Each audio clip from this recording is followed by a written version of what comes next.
Hello guys. तो अब हम मेडिकल सर्जिकल नर्सिंग में आई डिसऑर्डर के नेक्स्ट टॉपिक पे आ गए हैं, जो कि बहुत इंपॉर्टेंट टॉपिक है। आई डिसऑर्डर में से कैटरेक्ट ग्लूकोमा के बारे में हम ऑलरेडी पढ़ चुके हैं। Next one is or that is retinal detachment. Directly topic पे आता है बिकॉज वीडियो ऑलरेडी लॉन्ग हो जाता है टॉपिक को समझाने में। सो रेटाइनल डिटैचमेंट हमारा क्या है? एज वी ऑल नो कि आपने एनाटॉमी में पढ़ा होगा कि आइज में स्पेसिफिक पार्ट की क्या क्या फंक्शंस होते हैं। उसी में से रेटाइना का फंक्शन क्या होता है कि उसके ऊपर जो लाइट बीम पास होती है वो उसको इंटरप्ट करके एक ब्रेन तक भेजती है, और वो क्या करता है, ब्रेन उस सिग्नल को समझता है, उस इमेज को देखकर गेस करते हैं कि अच्छा, गेस नहीं सॉरी, इनसे वो मतलब इंटरप्रेट कर सकते हैं कि अच्छा ये इमेज ये है। तो रेटाइना का बेसिकली काम क्या होता है, उसके ऊपर जो लाइट रिफ्लेक्ट होती है वो उस सिग्नल को ब्रेन तक पहुंचाती है, और ब्रेन इंटरप्रेट करता है उस फोकस लाइट को in the form of the image, in the form of the thing कि वो एग्जैक्टली में है क्या। ठीक है, तो रेटिना एक बहुत इंपॉर्टेंट वर्क प्लेस करता है हमारी आइज में। ठीक है, अब यहाँ पर मेन क्या आता है, आपने देखा होगा मायोपिक हाइपर मायोपिक जितनी भी कंडीशंस होती है उनमें यही सब हो रहा होता है, किसी में रेटिना की आगे इमेज बन रही होती है, किसी में रेटिना के पीछे इमेज बन रही होती है। तो रेटिनल डिटैच अगर होना शुरू हो जाएगा तो क्या होगा? सबसे पहले यहाँ इमेज में आप जैसे देख सकते हो, मैंने यहाँ पर ऐड करा है। यहाँ पर इमेज में आप देख रहे हो ये वाला पार्ट क्या है, इसका अलग हो रहा है। तो ये जो पार्ट, इसकी जो लेयर अलग हो रही है ना, दिस इज रेटिना, जो कि इस लेयर से अटैच होती है। और ये जो इनके बीच में फर्क है, दैट इज रेटिनल डिटैचमेंट। अब इस रेटिनल डिटैचमेंट में क्या होता है, क्यों होता है, क्या क्या इफेक्ट पड़ते हैं, उन सब के बारे में हम आगे पढ़ेंगे।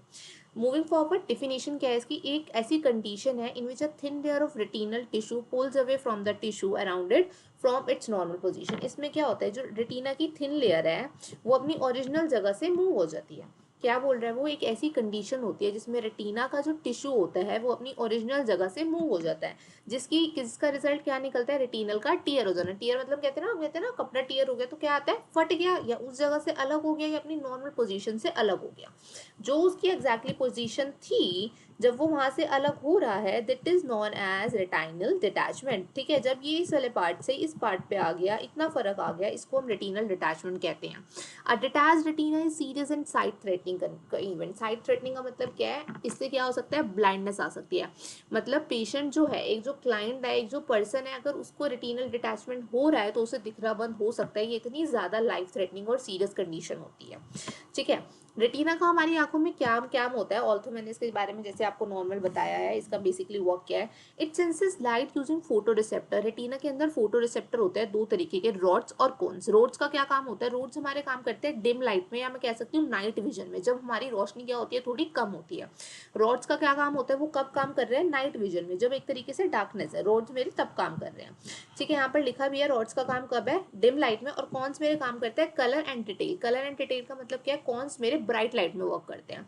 नॉर्मल डिफरेंशिएट कर लो, रेटिना के अंदर फोटो रिसेप्टर्स होते हैं दो तरीके के, rods and cons. Rods work in the dim light and cons work in the bright light.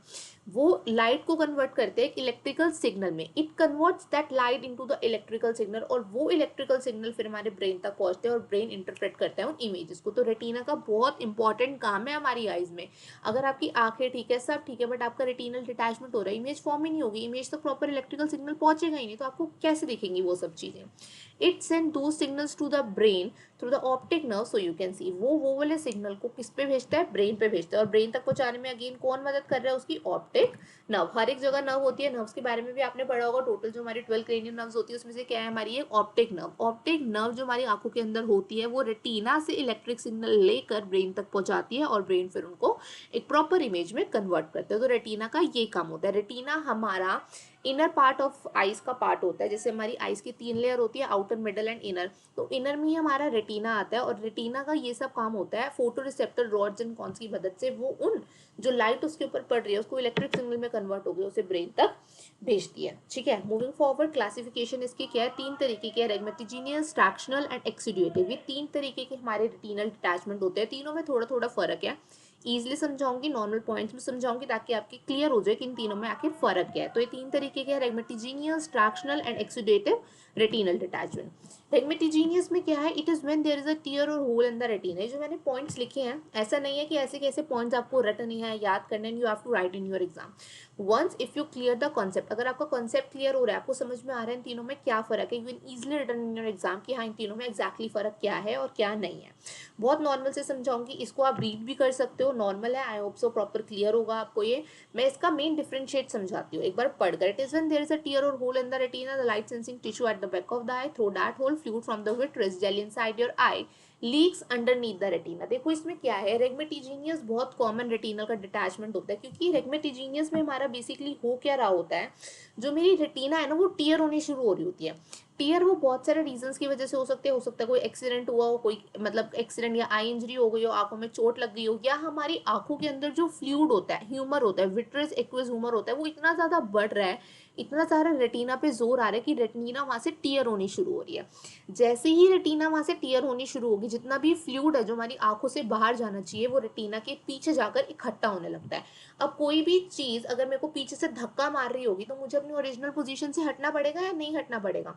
मानो मेरे अंदर एक छोटा सा होल हो चुका है, एक छोटा सा माइनर सा होल हो चुका है, जो चीज मेरे से क्रॉस होकर जा जानी चाहिए वो मेरे अंदर ही इकट्ठी होती जा रही है, मेरे अंदर अगर इकट्ठी होती जाएगी तो मुझे पुश करेगी, धक्का मारेगी, उस वजह से मैं अपनी ओरिजिनल पोजीशन से हट जाऊंगी। रेगमेटिजीनियस में सेम चीज होती है। The fluid pushes the retina away from the fluid pushes the retina away from the layer that supplies it with blood and nutrients, क्योंकि वो उसको उस लेयर से ही हटा रही है। रेटिना को भी ब्लड और न्यूट्रिएंट्स की जरूरत है या नहीं है।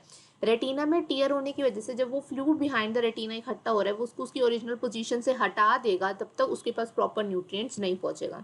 This suppressions makes that part of retina stop working properly. अब अगर मेरे पास प्रॉपर खाना ऑक्सीजन सप्लाई नहीं होगी, क्या मैं काम कर सकूंगी? नहीं। सेम रेटिना को वो सब चीजें चाहिए होती है, जब वो अपनी ओरिजिनल पोजीशन से हट जाएगी तो उसको वो सब चीजें नहीं मिलेगी, और जितना उसको नॉर्मली वर्क करना चाहिए वो उतना नॉर्मली वर्क नहीं कर पाएगी।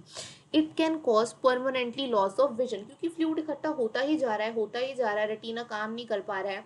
मेरी आंखें ठीक है, मेरा कॉर्निया, मेरे प्यूपिल, मेरे इरिस सब ठीक वर्क कर रहे हैं, मेरा मिडल और जो मेरा आउटर ईयर, आउटर आईज है वो मेरी प्रॉपर वर्क कर रही है, बट मेरी इनर आई में रेटिना में ये दिक्कत आ गई जिसकी वजह से मैं नहीं देख पा रही। तो रेगमेटिजीनियस में आप बेसिकली दो तीन चीजें याद करना। एक तो क्या है, इसमें हमारा टीयर होना शुरू हो जाती है रेटिना हमारी। टीयर के साथ साथ इसमें कहाँ इकट्ठा होता है हमारा फ्लूइड? Behind the retina. कहाँ होता है इकट्ठा? Behind the retina. ये लिखा वाला पता नहीं समझ में आए ना आए, बट आई होप सो मेरी वॉइस आप सब पहुंच रही है तो आप समझ जाओगे। तो रेगमेटिजीनियस में मेरी रेटिना टीयर हो रही है और वो सारा फ्लूइड कहाँ इकट्ठा हो रहा है? Behind the retina. Next we moving forward tractional. Tractional में क्या होता है? स्कार टिश्यू होते हैं। स्कार टिश्यू कहते हैं ना जो हमारे खराब वाले होते हैं, grows on the surface of the retina and pulls it away from its normal position. Tractional में यही चीजें होती है, आपने देखा होगा डायबिटीज के पेशेंट में बहुत कॉमन चीज होती है डायबिटिक रेटिनोपैथी। उसमें क्या होता है, उनके जो टिश्यूज होते हैं वो स्कार होने शुरू हो जाते हैं, जिसकी वजह से जो रेटिना है वो अब अपनी नॉर्मल पोजीशन पे नहीं खड़ी हो पा रही है। There is no retinal tear, इसमें कोई रेटिना का टीयर, हमने क्या पढ़ा था रेगमेटिजीनियस में, रेटिना का टीयर हो रहा है, इसमें स्कार फॉर्मेशन होती है।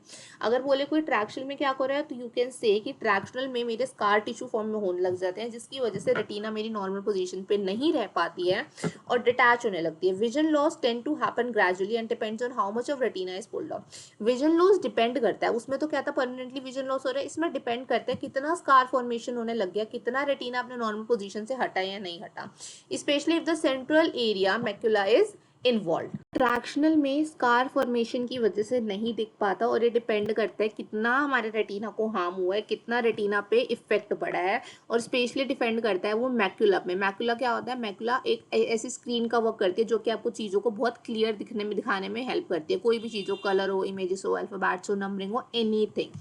तो ट्रैक्शनल में बेसिकली ये होता है। क्या फॉर्मेशन हो रहा है? डायबिटिक रेटिनोपैथी इसका मेन कॉज हो सकता है और इसमें स्कार फॉर्मेशन होती है। मूविंग फॉरवर्ड जो हमारा नेक्स्ट है दैट इज एक्सुडेटिव। एक्सुडेटिव में क्या है? The retina becomes detached due to fluid accumulation beneath it. इसमें रेटिना मेरा डिटैच क्यों हो रहा है? इसका मेन रेटिना डिटैचमेंट का रीजन होता है आईओपी, जिसके बारे में हम पहले बहुत बार बात कर चुके हैं। आईओपी क्या है क्या नहीं, अगेन मैं इस वीडियो में बता दूं। आईओपी का मतलब होता है इंट्राओक्यूलर प्रेशर। हर एक जगह हमारी बॉडी में, ब्रेन हो, आईज हो, हर एक जगह एक तरीके का फ्लूइड इकट्ठा होता है, तो वहां पर वो एक प्रेशर बना रहा होता है। तो हमारी जो आईज में होता है उसको हम बोलते हैं intraocular pressure. Normal range 10 to 23 मानी जाती है, एकदम सीक्वेंस से बात करो तो 21 to 23 mmHg मानी जाती है। तो एक्सुडेटिव में क्या हो रहा है? The retina becomes detached to fluid accumulation beneath it without any tears और कोई टीयर नहीं है, कोई होल नहीं है। एक्सुडेटिव में बेसिकली क्या हो रहा है हमारा यहाँ पर? अंडरनीथ, यानी कि अभी क्या हो रहा था हमारा रेगमेटोजीनियस में बिहाइंड द रेटिना हो रहा था, यहाँ पर क्या है रेटिना के नीचे जो है मेरा फ्लूइड इकट्ठा होता जा रहा है, इतना ज्यादा फ्लूइड बन चुका है कि मेरी आंखों से बाहर नहीं निकल रहा, उसका जो प्रॉपर निकलने वाला पॉइंट था वो वाला ब्लॉक हो चुका है और मेरी आंखों से बाहर वो नहीं निकल पा रहा है। Conditions like age related macular degeneration होने लगता है, आई ट्यूमर हो गया, इन्फ्लेमेशन हो गया। Surgery is rarely needed unless other treatments fail. Surgery इसमें बहुत कम चाहिए होती है क्योंकि इंट्राओक्यूलर प्रेशर है, हमने देखा था कि टोनोमेट्री एक इंस्ट्रूमेंट होता है जिसकी वजह से हम मेजरमेंट कर सकते हैं आईओपी कितना है और किस तरीके से हम उसको नॉर्मली निकाल सकते हैं। इसमें सर्जरी की नीड तब तक नहीं पड़ती जब तक अदर ट्रीटमेंट्स आपके चल रहे हैं, लाइक फेल हो गए अदर ट्रीटमेंट्स, नहीं हो पा रहा, ज्यादा दिक्कत दे रहा है तो।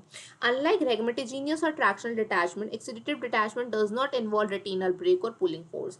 आपने देखा था रेगमेटोजीनियस में भी क्या हो रहा था, रेटिना पे फोर्स लग रहा था, ट्रैक्शनल में भी क्या हो रहा था, स्कार फॉर्मेशन की वजह से रेटिना को फोर्स किया जा रहा था। बस एक्सीडेटिव में ऐसा नहीं होता, एक्सीडेटिव में क्या हो रहा है वो इकट्ठा होता जा रहा है, एक जगह पे इकट्ठा होता जा रहा है, कोई रेटिनो को फोर्स नहीं कर रहा, बट एक तरीके से इकट्ठा होता जा रहा है, इन्वॉल्व रेटिनल ब्रेक और पुलिंग द फोर्स, ठीक है। और pulling the force, pulling the force का मतलब कि खींचने उसको पुलिंग पुल मिल रहा है, डजंट इन्वॉल्व रेटिनल ब्रेक्स और पुलिंग द फोर्स। तो हमारे तीन तरीके की क्लासिफिकेशन थी, रेगमेटोजीनियस, एक्सीडेटिव एंड ट्रैक्शनल।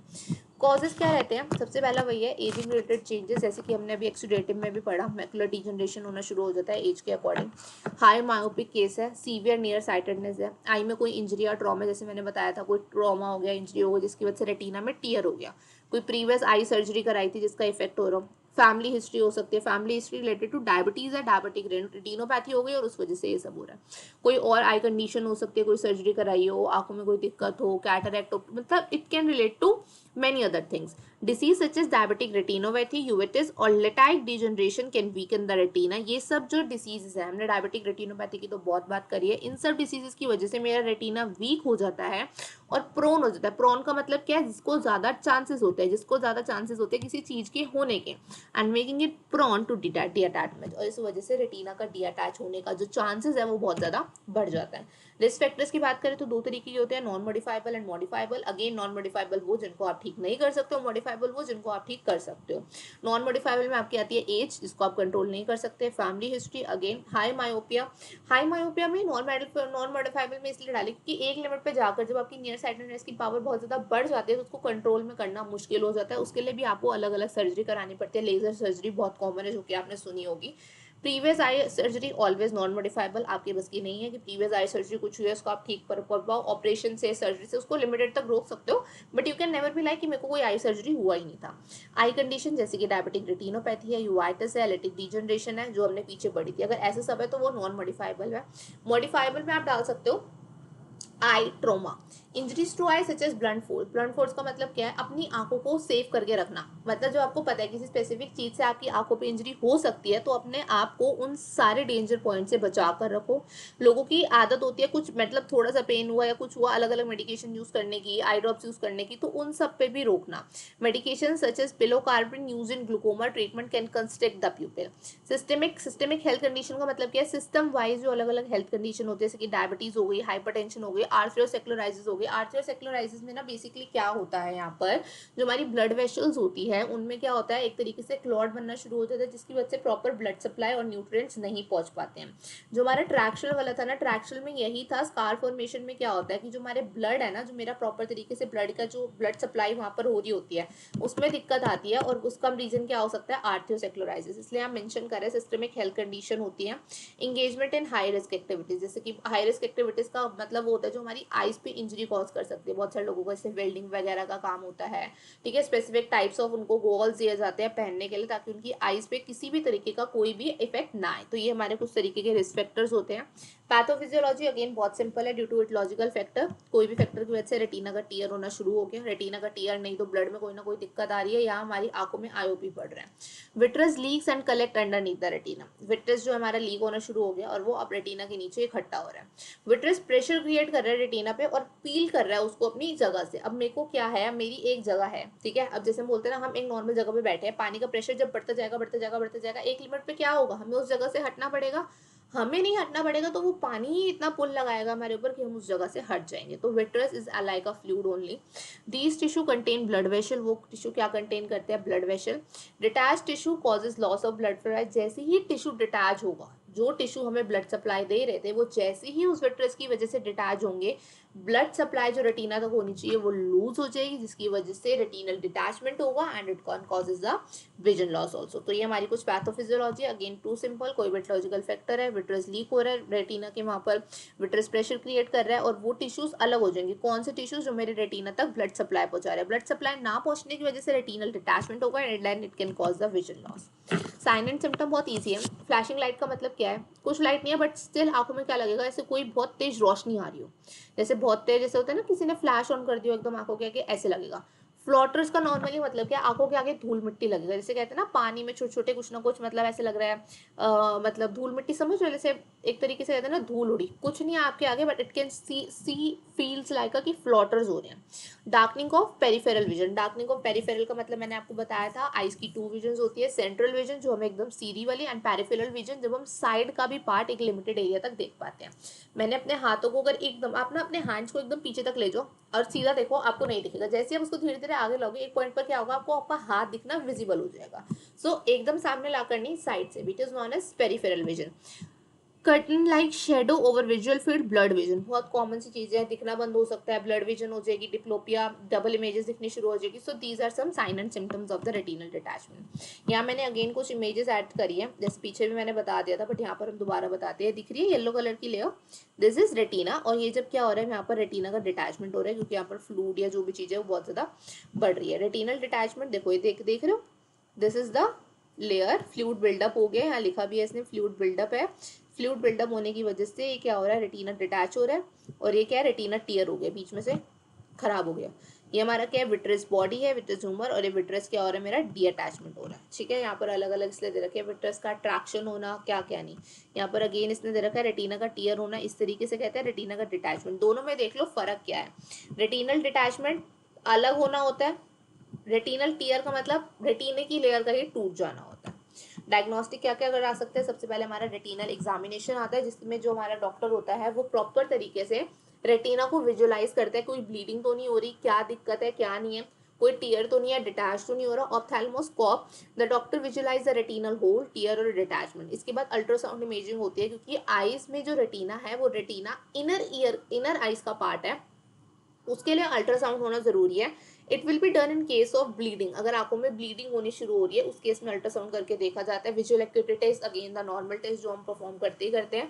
टोनोमेट्री, आईओपी चेक करने के लिए, टोनोमेट्री इज द टेस्ट जो कि हम बेसिकली किसके लिए करते हैं, आईओपी मेजरिंग के लिए। IOP is the intra ocular pressure, तो टोनोमेट्री का टेस्ट करा जाता है आईओपी मेजरिंग के लिए।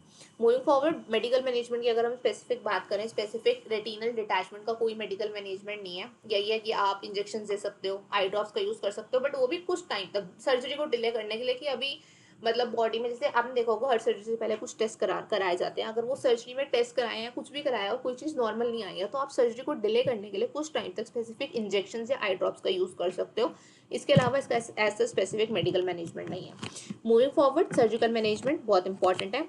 सबसे पहला क्या है हमारा, क्रायोथेरेपी एंड क्रायोपेक्सी। क्रायोथेरेपी एंड क्रायोपेक्सी में बेसिकली होता क्या है, इसमें एक बहुत लाइक कहते हैं ना ठंडी सी प्रॉब का यूज करा जाता है। Freezing therapy is administered to prevent progression to full scale detachment under the local anaesthesia. Local anaesthesia ही दिया जाता है। The surgeon applies a freezing probe on directly over the tear. देखो इसमें क्या कर रहा है, वो एक फ्रीजिंग प्रॉब होता है जो कि हम उस टिश्यू पे लगाते हैं आउटसाइड द आई से। वो फ्रीजिंग जो एक प्रॉब है वो टिश्यू पे लगाया जा रहा है, वो फ्रीजिंग प्रॉब, फ्रीजिंग एकदम ठंडा प्रॉब उसके ऊपर जाके एक स्कार बना देगा, और वो स्कार धीरे धीरे, वो जो टीयर है ना रेटिना के ऊपर जो टीयर हुआ है, जो कि मेरा रेगमेटिजिनियस रेटिनल डिटैचमेंट में था, वो धीरे धीरे उस स्कार की वजह से उसके ऊपर एक होल बनना शुरू हो जाएगा। और वो होल इतना ज्यादा कवर्ड, मतलब होल नहीं, वो बेसिकली जो स्कार है ना वो उस होल को सील करना शुरू हो जाएगा। जो एक होल हुआ था, मानो मैंने एक फ्रीजिंग प्रॉब लगाया है और यहाँ पर ना एक छोटा सा लाइक इतना सा स्कार हो रखा है, तो इसके ऊपर वो धीरे धीरे इसको क्या करना शुरू कर देगा, कवर करना शुरू कर देगा। तो क्रायोथेरेपी में बेसिकली यही किया जाता है कि एक बहुत फ्रीजिंग प्रॉब को उस टिश्यू के ऊपर लगाया जाता है, वो टिश्यू धीरे धीरे उस स्कार को कवर करने लग जाती है। लेजर सर्जरी, जिसको हम फोटोकोएगुलेशन भी कहते हैं, इसमें लेजर बीम को पास किया जाता है। लेजर बीम क्या करती है, बेसिकली उस टिश्यू को बर्न करती है around the retinal tear and welds the retina to underlying tissue. इसमें वो बेसिकली क्या कर रही है कि जो मतलब टियर है ना उसको बर्न करके ठीक कर रही है। Laser beam are use to make burn around the retinal tear, burn कर देगी, and welds the retina to underlying tissue, underlying tissue से मतलब समझो जैसे पार्ट है, ठीक है, इसके बीच में हमारा रेटिनल टीयर है, उसको वो बर्न कर देगी, और जो मेरा फिर स्पेसिफिक पार्ट है ना उसको एक साथ जोड़ देगी, मतलब उस टीयर को हटा देगी। इसमें क्या हो रहा है, बर्निंग से, उसमें मतलब एक तरीके से फ्रीजिंग प्रॉप से हो रहा था जो बहुत ठंडा था। विट्रेक्टोमी में क्या हो रहा है, विट्रेक्टोमी का नॉर्मल होता है जो विट्रस ह्यूमर है उसको हटा दिया जाता है, टॉमी का मतलब हटा देना, विट्रस पार्ट को यहाँ से हटा रहे हैं। It is most common surgery in the surgery vitreous gel of eye, जो भी मैंने बताया विट्रस जेल ऑफ आई को रिमूव कर दिया जाता है ताकि जो रेटिना पे फोर्स है वो कम हो जाए। Incision is made through sclera, एक स्क्लेरा, जो स्क्लेरा क्या होता है, जो मेरी पूरी प्रॉपर एक फ्लूइड है, sclera is the outer part of the layer, तो उस स्क्लेरा में इसमें बेसिकली क्या करते हैं, एक पॉइंट बनाया जाता है, फिब्रोपेप्टिक लाइट एंड डेलिकेट फॉर्सेप्स। इसमें क्या करते हैं, जो मेरा विट्रस ह्यूमर है ना उसको फाइनली रिमूव कर दिया जाता है। किसी विट्रस ह्यूमर मान लो एक बैड तरीके की चीज है जो मेरी आंखों पे खराब कर रही है, उसको रिमूव कर दिया जाता है किसी अच्छी चीज से। जैसे कि इसमें मैंने एक चीज एक यहाँ पर स्पेसिफिक मेंशन नहीं करे, सेलाइन गैस हो गई, उसको यहाँ पर ऐड कर दिया जाता है। यहाँ पर मैं मेंशन करने की कोशिश करती हूँ, आई होप सो समझ में आ जाए। सेलाइन गैस, तो विट्रस ह्यूमर को विट्रेक्टोमी में क्या कर रहे हैं, विट्रस ह्यूमर को प्रॉपर तरीके से हटा दिया जाता है।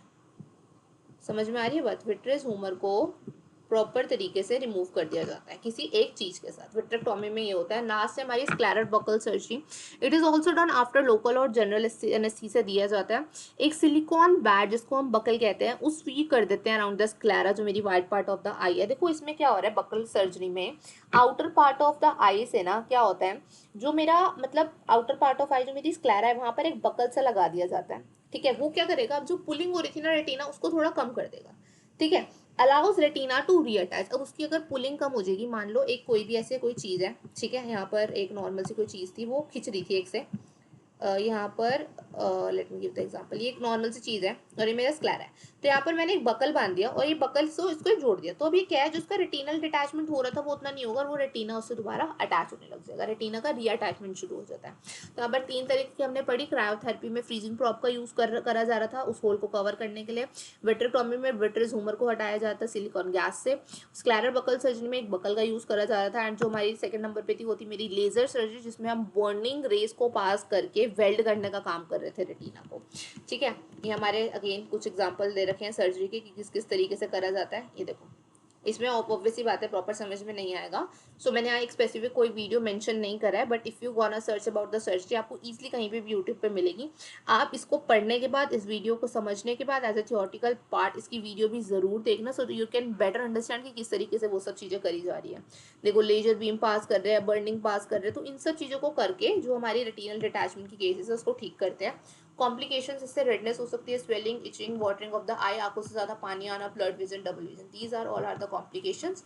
और अगर हम इसमें दोबारा नर्सिंग मैनेजमेंट की बात करें, nursing management are almost same about कि क्या क्या इसमें आप कर सकते हो, किस तरीके से आप पेशेंट को सपोर्ट प्रोवाइड कर सकते हो, उसको बता सकते हो कि ये कॉम्प्लिकेशंस हो सकते हैं तो उससे वो कैसे प्रिवेंट रहे, उनको फॉलो अप के बारे में बता सकते हो। Not only educate the patient about it, but उसके फैमिली मेम्बर्स को भी इसके बारे में एजुकेट करो कि अगर आपको ऐसी कोई भी आंखों में दिक्कत लग रही है, how you can recognise about all this thing, किस किस तरीके से आप क्या क्या टेस्ट करा सकते हो। So it is all about the retinal detachment. ऊपर से एक बार ओवरव्यू दे देती हूँ। हमने पढ़ा रेटिनल डिटैचमेंट क्या होता है, उसका वर्क क्या होता है, उसकी क्लासिफिकेशन 3 तरीके की होती है, तीनों में क्या फ़र्क होता है, फिर हमने इसके कॉजेस पढ़ लिए कौन कौन से हो सकते हैं, रिस्क फैक्टर्स पढ़ लिए, पैथोफिजियोलॉजी, साइन एंड सिम्टम हमने देखा, फिर हमने इसकी डायग्नोस्टिक वैल्यूएशन देखी। 4 तरीके की मैंने मेंशन करी अगेन एंड अगेन, वो सब नहीं करा कि हाँ ये मतलब विजुअल एक्यूटी टेस्ट करा लो या हम स्लिट लैब एग्जामिनेशन, कुछ ऐसे नहीं, जो मेन है वही मैंने यहाँ मेंशन करे। मेडिकल मैनेजमेंट एज सच है नहीं, सर्जिकल मैनेजमेंट मैंने तीनों के बारे में बता दिया है क्या है, किस किस तरीके से फ़र्क है, and then there is a complication. So it is all about the retinal detachment. I hope so the video will be clear to you. Again अगर आपको इसमें कोई भी प्रॉब्लम लगता है वीडियो में related to the retinal detachment and you want any other video on the specific topics, you can mention in the comment box. I will surely try to make it on the time. Thank you so much for your time and please pay your attention while watching the video, it's very important. और इसके बाद video देखने के बाद please watch the video of the specific surgery also, so it will clear in your mind कि what is the retinal detachment और उसकी surgeries में क्या क्या फ़र्क होता है। Thank you so much.